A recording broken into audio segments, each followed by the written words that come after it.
perseteruan antara Nikita Mirzani dan Reza Gladys masih memanas. Yang terbaru, Nikita Mirzani mendesak seterunya itu untuk segera meminta maaf atas narasi-narasi yang selama ini dituduhkan jika pihaknya melakukan dugaan pemerasan. Alasannya, dalam dakwaan yang dibacakan jaksa penuntut umum dalam sidang yang berlangsung pada 24 Juni kemarin, unsur dugaan pemerasan yang dituduhkan tidak masuk dalam dakwaan. Memang, sejak awal dilaporkan sampai berkasnya dinyatakan lengkap dan siap disidangkan, Nikita Mirzani kerap diduga melanggar pasal 368 yang berkaitan dengan pemerasan. Sementara dalam pembacaan dakwaan JPU di sidang kemarin, pasal tersebut tidak muncul dan berganti dengan pasal 369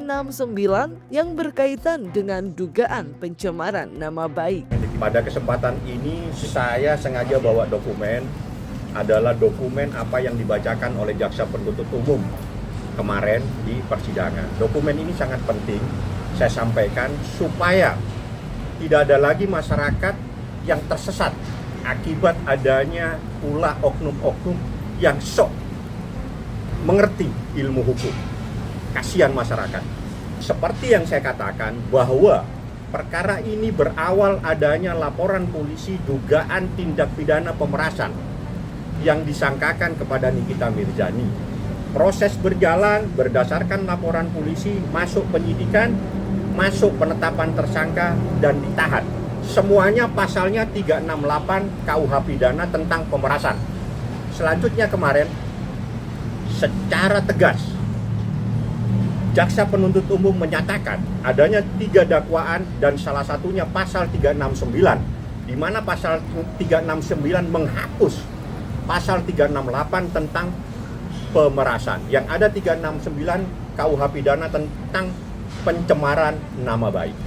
Oleh karena itu, supaya apa yang saya sampaikan berdasarkan data, berdasarkan bukti yuridis, silakan Anda lihat ini. Dalam pemaparannya, Fahmi Bahmid selaku kuasa hukum Nikita Mirzani mengatakan jika dalam 3 dakwaan yang dibacakan JPU, kliennya hanya dikenakan pasal terkait undang-undang pencemaran nama baik di dakwaan pertama dan kedua. Di dakwaan pertama, Nikita Mirzani dijerat pasal 45 ayat 10 Junto, pasal 48B ayat 2 Undang-Undang ITE. Sementara dalam dakwaan kedua, Nikita Mirzani dikenakan pasal 369 ayat 1 KUHP Junto, pasal 55 ayat 1 ke 1 KUHP yang juga berkaitan dengan pencemaran nama baik. Inilah fakta yang sebenarnya.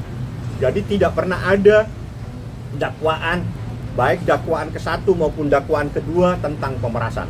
Sementara itu, untuk dakwaan ketiga yang berkaitan dengan dugaan tindak pidana pencucian uang, Nikita Mirzani dikenakan pasal 3 Undang-Undang TPPU. Lagi-lagi, di situ Fahmi Bahmid mengatakan tidak ada unsur yang berkaitan dengan dugaan tindak pemerasan. Yang harus Anda pahami bahwa sejak kemarin secara hukum, secara yuridis sah, Nikita tidak pernah melakukan dugaan tindak pidana pemerasan. Yang didakwakan semuanya 3-tiganya, 2 adalah tindak pidana pencemaran nama baik, dakwaan yang terakhir tentang tindak pidana pencucian uang. Oke.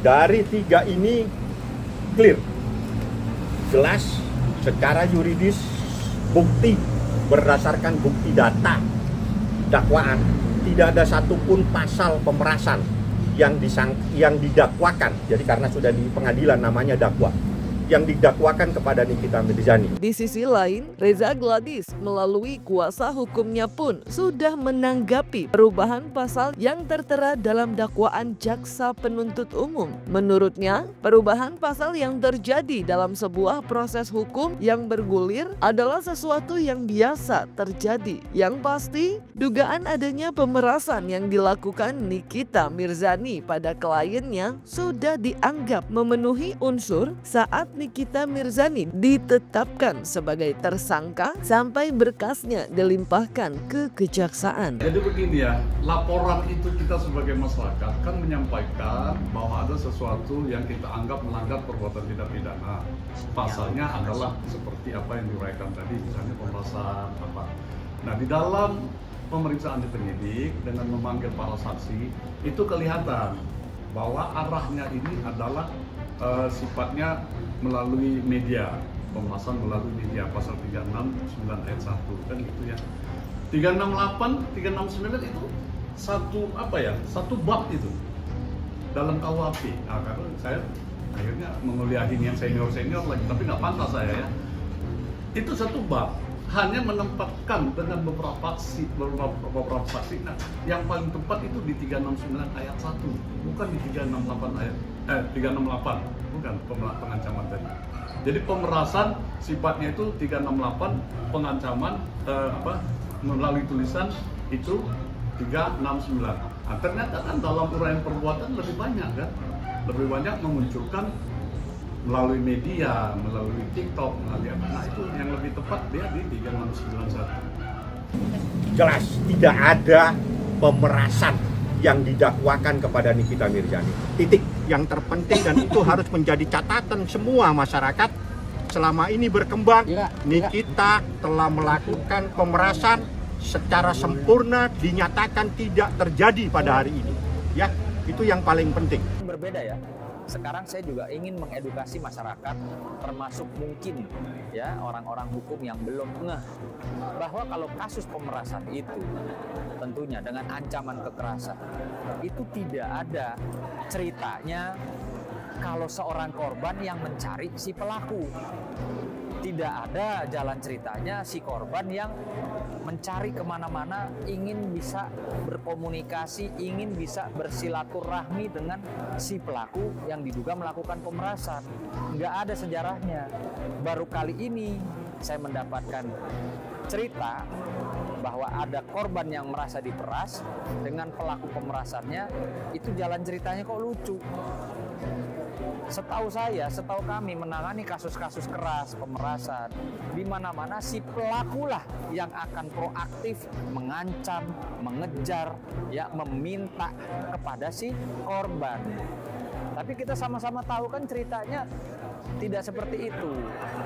Ceritanya katanya si korban inilah yang mencari-cari ya cara bagaimana bisa berkomunikasi, bisa bersilaturahmi dengan Nikita. Atas apa yang diuraikan berkaitan dengan salinan surat dakwaan dari jaksa penuntut umum terhadap Nikita Mirzani yang sama sekali tidak memuat unsur dugaan pemerasan, Fahmi Bahmid tegas meminta pihak-pihak Reza Gladys untuk segera meminta maaf pada Nikita Mirzani. Pihaknya memberikan waktu sampai 7 hari terhitung sejak tanggal 24 Juni saat JPU membacakan dakwaan untuk pihak Reza Gladys menyampaikan permohonan maafnya. Hanya itu yang saya beritahukan, Nikita minta segera dia minta maaf kemarin 7 kali 24 jam karena sekarang menjadi 6 kali 24 jam, segera minta maaf dan tobat.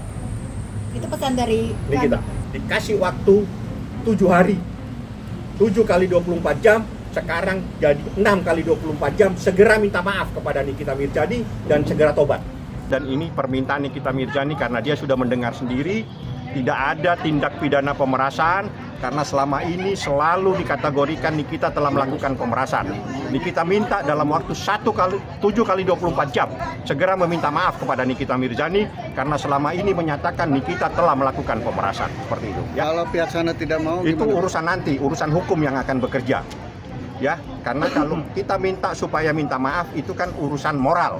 Tapi kalau tidak mau, urusan hukum yang akan berjalan. Tak cuma mendesak, pihak Nikita Mirzani pun akan menempuh proses hukum jika permintaan maaf yang diinginkan tidak diindahkan oleh pihak Reza Gladys. Sayangnya, desakan pihak Nikita Mirzani untuk Reza Gladys segera meminta maaf ditanggapi sinis oleh tim kuasa hukum seterunya. Kuasa hukum Reza Gladys menilai jika desakan untuk kliennya segera segera meminta maaf terlalu berlebihan, mengingat proses hukumnya baru saja berjalan di persidangan dan masih akan melalui proses yang panjang sampai akhirnya majelis hakim memutuskan terkait tuduhan yang menjadi perkara hukum. Kalau pihak sana tidak mau, Itu gimana? urusan nanti, urusan hukum yang akan bekerja.